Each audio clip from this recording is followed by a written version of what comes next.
This past week, we celebrated the Feast of the Annunciation, and on that particular day, we also celebrated the 11th anniversary of the dedication of our church here for our parish family. And on that afternoon, we had a group of children that came over. Occasionally, we bring grades or children from faith formation over, and we give them tours of the church. They can ask any questions that they want. And they ask questions about the artwork, or ask questions about Mass, or something about the pipes up top, or whatever it might be, the baptismal font. And I got asked a question I had never been asked about before. One of the children, they were third graders, raised their hand and said, "Father, how many pieces of glass are in the stained glass window?" Well, I was kind of stumped. I've never counted them myself, and that maybe that would be a good penance for somebody to do sometime, possibly. So I thought about it, and I kind of took one part. I came back later and kind of took a guess, and then took one part of it and counted, and I figured that there's probably over 3,000 pieces of stained glass in the window. So over 3,000 pieces are probably in that window, and each piece is unique. Each piece of stained glass is different. It's maybe a different color, a different shade of that color, a different size, maybe a different shape as well. But they all come together, even though each one has an individual character. Each of those thousands of pieces of glass come together to form an image. And it is the image of our patroness, really the image of our parish community here, named after the Annunciation. And we gather here in this building very often. Every day, some people are here to receive the Word of God and the beauty of God's body and blood. And so we come here in order to be nourished, in order to be fed. And you may look at that window a lot, and it's certainly a signature piece within this particular building. But really what happens here in this particular building is the beginning of what happens everywhere else on our parish campus. You see, in Vatican II, at the Great Council of Modern Times, we heard that the Eucharist, the celebration of Mass, is the source and summit of our life as Christians. So everything that happens at 1020 Montgomery Road and on our parish campus, it all flows from the beauty of the Eucharist. And we're very blessed here in our parish because we have a beautiful campus. The construction is about done. There's some loose ends that we're kind of tying up and that we continue to work on. But it's really very interesting when you look at the campus, how the church has ended up here in the center. It's right in the middle, and that's not by accident. It's really by a plan, but really it's also by God's plan, in the fact that the center of our life as Catholics happens right here. And that is with the celebration of the Eucharist.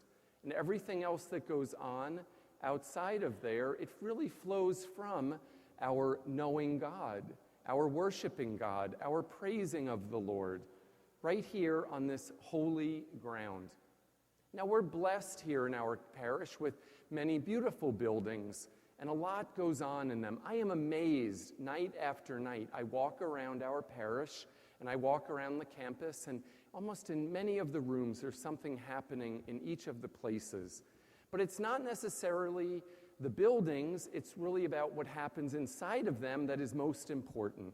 For instance, in our school, Annunciation Catholic Academy, it's really very beautiful because it's where we pass on the beauty of faith.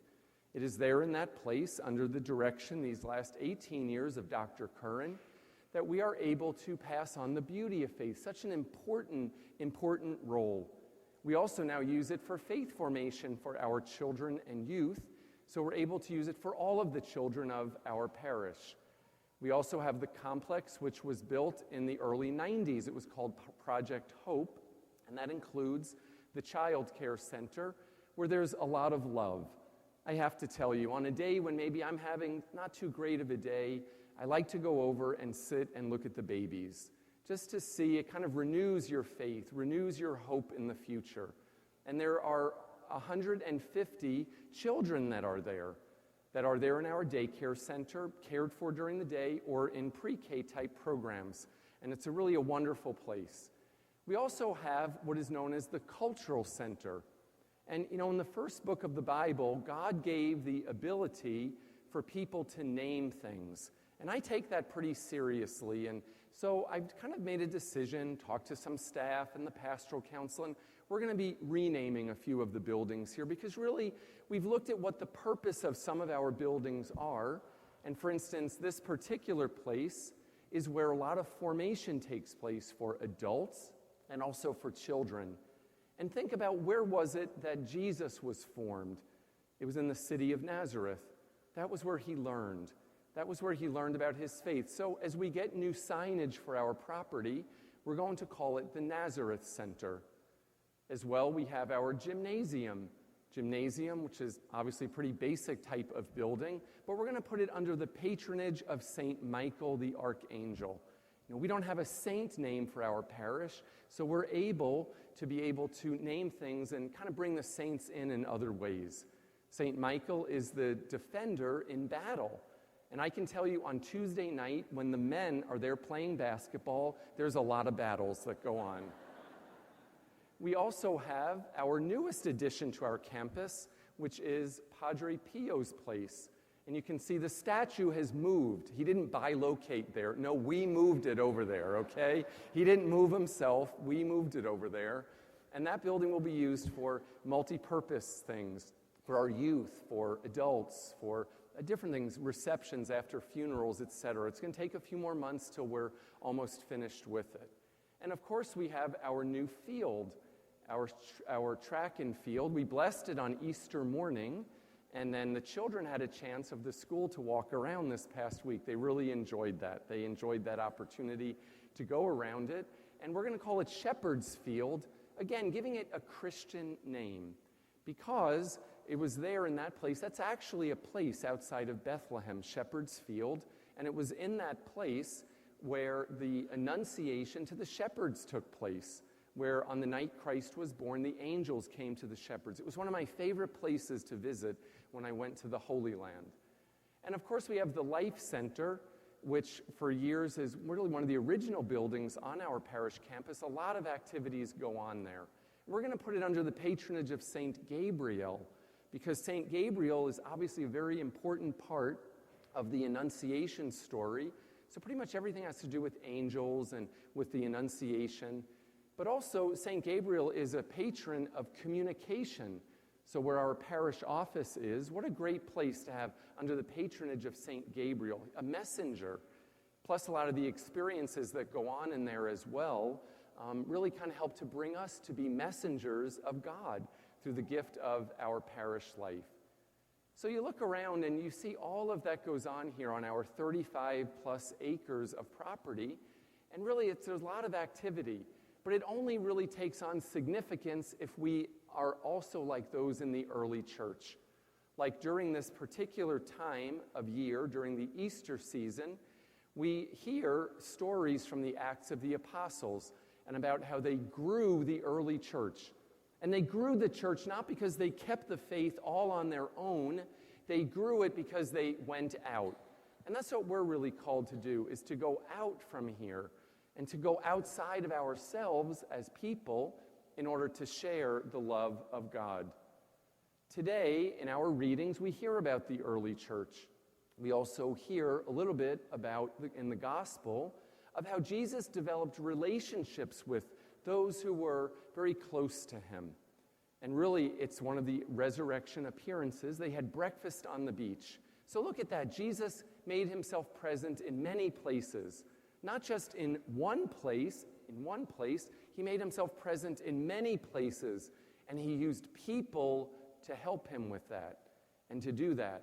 For instance, he asks Peter that wonderful question, "Do you love me?" Peter was pretty thick. He had to ask him that 3 times, not just once, because he didn't get the response right away. And so 3 times he says to Peter, "Feed my sheep, tend my lambs, feed my lambs." In other words, don't just keep it to yourself. Don't be a sponge for me and of our faith, but spread it and share it. And I've created you for this special purpose, to be a leader.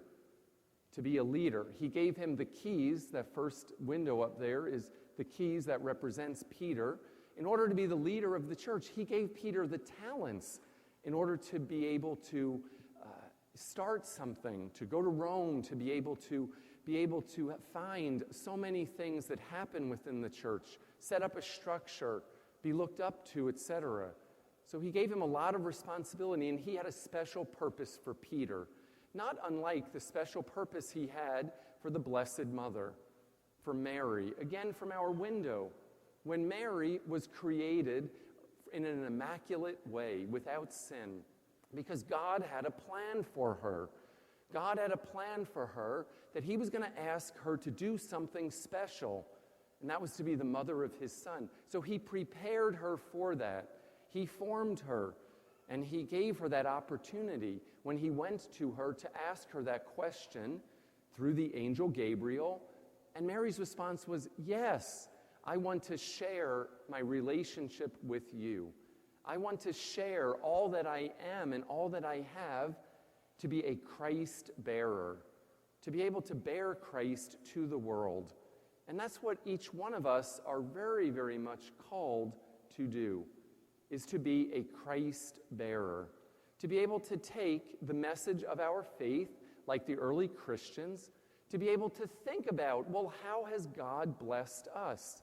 In what ways has he asked us and given us gifts and talents to be able to do something special? And we find that out through our discernment, through our relationship with God. You know, Mary had a relationship with God because she was very faithful, but so can we be faithful. And I'm grateful to say that back in March, during Lent, we did a Stewardship of Prayer weekend. You may remember that. We passed out the prayer cards, and we gave everybody the opportunity to fill one out, to check off that, yes, my heart is burning to know, love, and serve God by loving and serving others. My heart is burning to know God through my prayer, through my discernment, and we gave different ways that we can pray. Over 3,700 responses came in that, yes, we wanted to be better prayers. And how could we go about doing that? You may remember in the past couple of years, we have done a stewardship weekend and done an opportunity over maybe a few different weeks as well to talk about our time, talent, and treasure. Well, this year we broke it up a little bit, and so we spoke about time and prayer back in March during Lent. Today, I'm just bringing to your attention to think about your talents, to think about the stewardship of your talents. How do you tend them? How do you respond and share them? But we can only do that if we know what they are. And then later, in a few months, we'll speak about our stewardship of treasure. So kind of once again, we broke it up just a little bit in order that we would be able to absorb each one of those areas individually. So in a few moments, we're going to pass out a booklet. I'm going to ask every adult to take one. Every adult. This is not a one per family thing. This is every adult can take one. And in this booklet, you're going to see that there's a couple of pages and a lot of information, something for you to read. I hope you'll take it home with you. I'm not going to ask you to fill it out today. I want you to take it home. I want you to reflect upon it. It has questions in there about what is a talent? What is a ministry? How can I perhaps get involved in a ministry? It also has a couple of worksheets in it. It talks a little bit about how can I discover my gifts and talents. We may not know where to serve or how to serve. So often people come up to me and they say, Father, I'll do whatever you want. Well, I kind of want to say, well, what are you gifted in? What is your talent? What would you like to share? And this can help you figure that out. So a few questions like, who do I enjoy working with the most? 3 things that I love doing. What population of peoples or what activities are of most concern to you? Also, a great question. If you could do anything for God, and know you would not fail, what would you do?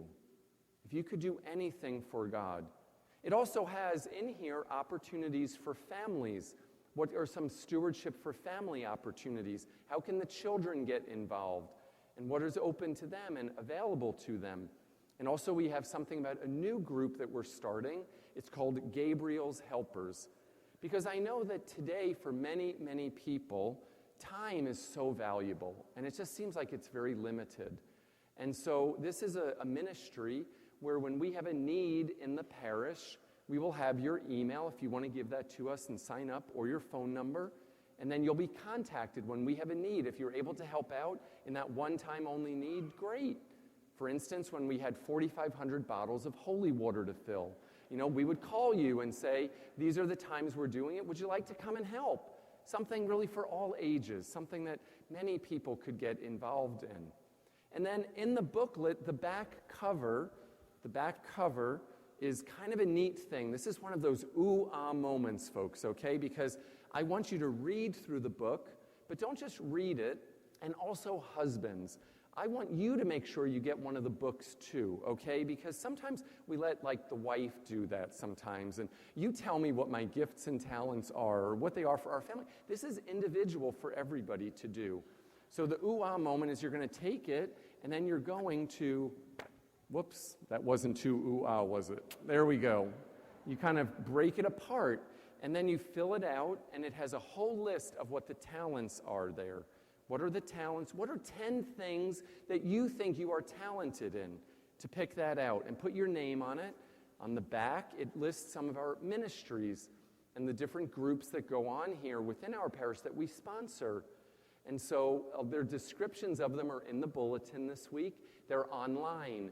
There also is some other resources for you on our website, www.annunciationorlando.org, to go to help you in your discernment process.